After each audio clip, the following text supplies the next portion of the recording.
یہ دنیا کے اندر جو بڑے شان و شوکت کے ساتھ چل رہے ہیں، اس کو دیکھ کر کے آپ دھوکے میں مت پڑیے کہ اللہ نے ان کو کیا کچھ نہیں دے دیا ہے۔ ہم لوگ کہتے ہیں نا، ارے ان کو یہ ملا، ان کو، تو اللہ تعالیٰ نے کہا سورہ آل عمران کے اندر کہ جو لوگ دنیا کے اندر بڑی شان و شوکت کے ساتھ چل رہے ہیں، ان کو دیکھ کر کے آپ دھوکے میں مت ہو جائیے۔ متاع قلیل، تھوڑا سامان ہے، پوری دنیا بھی مل جائے تو کیا ہے؟ تھوڑا ہے، تھوڑا ہے۔ ایسے ہی جیسے کوئی آدمی سمندر میں گیا اور انگلی ڈالے اور ایک قطرہ پانی آئے، اتنی بھی دنیا نہیں آخرت کے مقابلے میں، کیونکہ ایک آدمی کو جو سب سے آخری درجے میں جنت میں داخل ہوگا، اس کو کتنی بڑی دنیا ملے گی؟ ایک پوری دنیا، اور پھر اسی کے مثل 10 اور دنیا نعمتوں سے بھری ہوئی جو کبھی ختم نہ ہو۔ اب اندازہ کر لیں، آخری شخص جو جنت میں داخل ہوگا اس کو کتنی ملے گی؟ پوری دنیا اور اسی کے مثل 10 اور دنیا، آخری شخص کو۔ اس لیے آخرت کے مقابلے میں کیا ہے؟ دنیا کا جب بھی ذکر ہوگا تو متاع قلیل، تھوڑی، اور ویسے بھی اگر بہت زیادہ بھی ہو، بہت زیادہ بھی ہو تو جو چیز پگھلنے والی وہ ختم ہونے والی۔ جیسے ایک آدمی آپ کو چاندی دے، دوسرا آدمی آپ کو سونا دے، کہے اگر آپ کو کہ چاندی کبھی ختم نہیں ہوگی اور سونا ختم ہو جائے گا، تو ختم ہو جانے والی چیز اگرچہ بڑی قیمتی کیوں نہ ہو، وہ چیز جو ختم نہ ہو اگرچہ تھوڑی ہو زیادہ قیمتی ہوتی ہے۔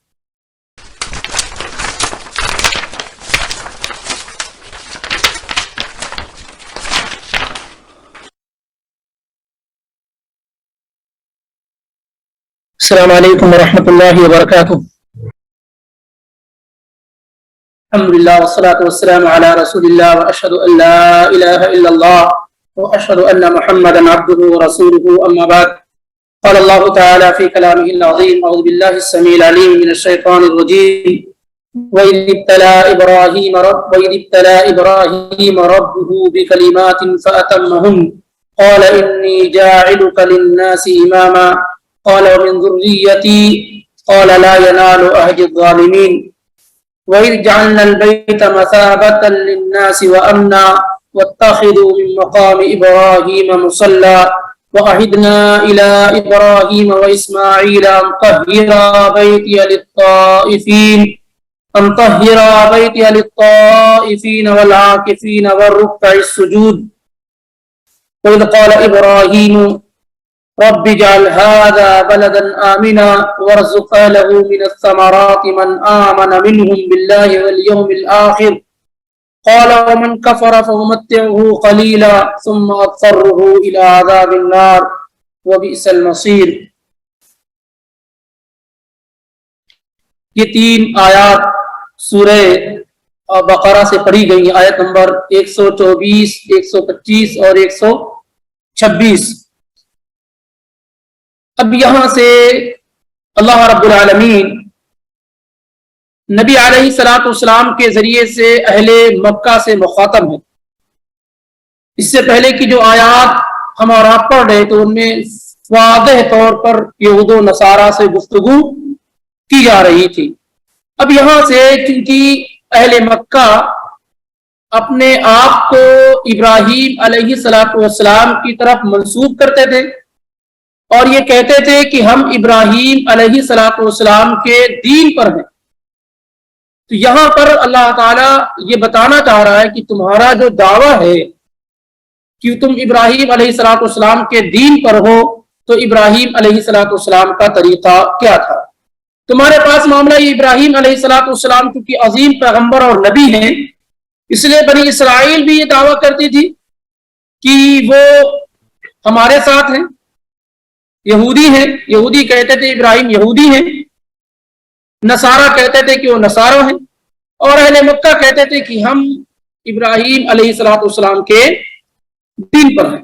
اللہ تعالیٰ نے ان تمام چیزوں کی نفی کی ہے، کہا ما کان ابراہیم یہودیا ولا نصرانیا ولکن کان حنیفا مسلما، کہ ابراہیم علیہ الصلوۃ والسلام نہ تو یہودی تھے اور نہ ہی نصرانی تھے، بلکہ وہ مسلمان تھے اور اللہ کی طرف جھکنے والے تھے۔ ان ابراہیم کان امہ قانتا للہ حنیفا ولم یکن من المشرکین، کہ اللہ کی ابراہیم علیہ السلام تنہا ایک جماعت تھے، ایک امت تھے، اللہ کی طرف جھکنے والے تھے، مسلمان تھے اور مشرکوں میں سے نہیں تھے۔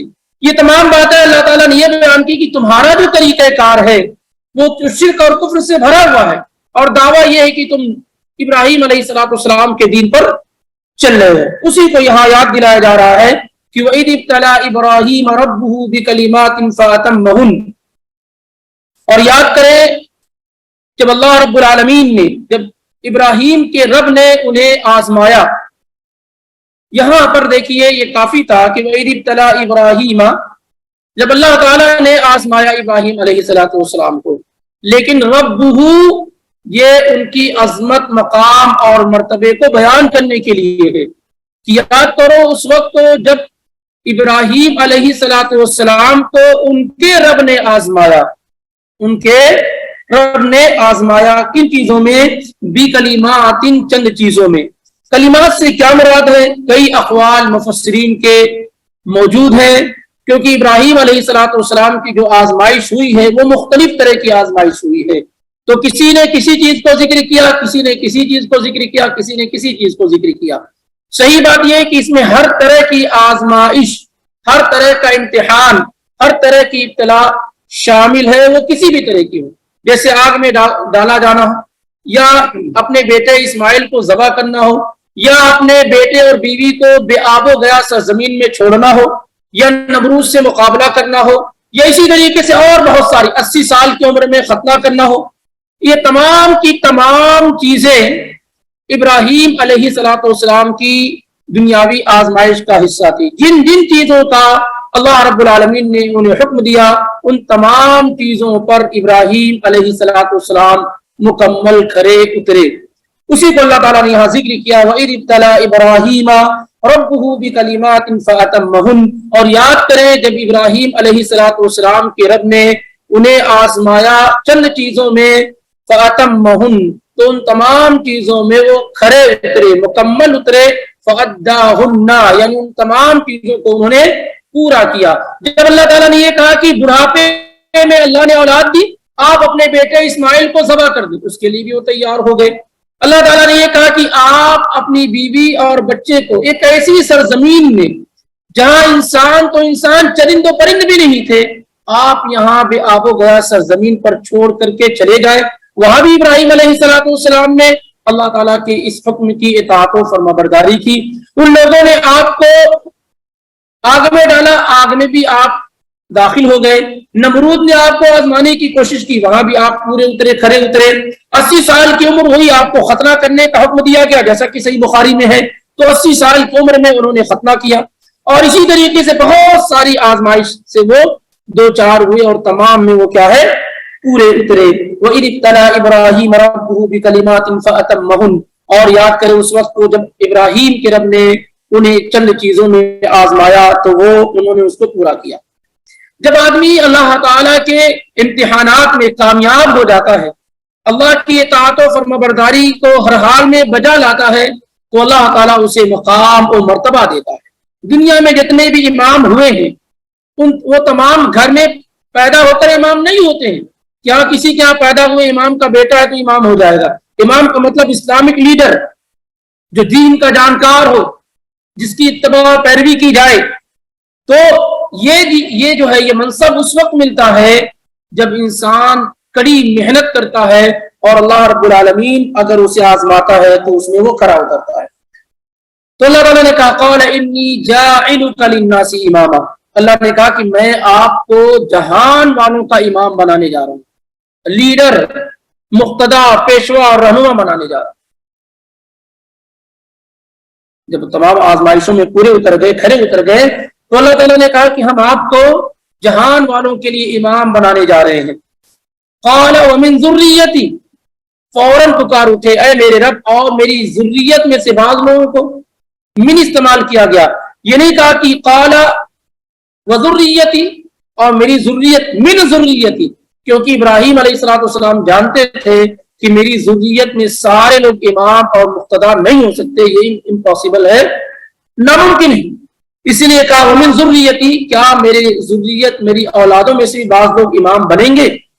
تو اللہ تعالیٰ نے کہا قال لا ینال عہد الظالمین کہ میرا یہ عہد، میرا یہ وعدہ ظالم لوگوں کے لیے نہیں ہے، یعنی آپ کی اولاد میں جو ظالم ہوں گے وہ امام کے مقام و مرتبے پر فائز نہیں ہوں گے، البتہ جو آپ کے نقش قدم پر چلیں گے وہ بلا شبہ امام اور جو ہے مقتدا کے عہدے پر فائز ہوں گے۔ آپ دیکھیں کہ پورے مکے کے اندر کیا ہے، سارے کے سارے ابراہیم علیہ السلام کی اولاد، پورے مکے میں سب کیا تھے، سب ابراہیم علیہ السلام کی اولاد تھی، لیکن آپ دیکھیں کہ امام کوئی بھی نہیں تھا۔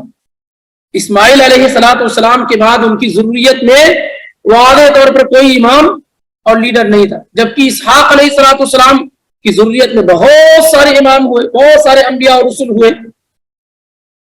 اب چونکہ اپنا تعلق انہی کی طرف جوڑ رہے تھے، اسی لیے اللہ تعالیٰ نے ان کے متعلق یہ بات بیان فرمائی ہے۔ تو ترجمہ پھر سے دیکھتے ہیں کہ یاد کرے اس وقت کو جب ابراہیم علیہ السلام کے رب نے انہیں چند چیزوں میں آزمایا تو انہوں نے اس کو پورا کیا، یعنی آزمائش میں مکمل اترے، تو اللہ تعالیٰ نے کہا کہ ہم آپ کو لوگوں کے لیے امام بنانے جا رہے ہیں۔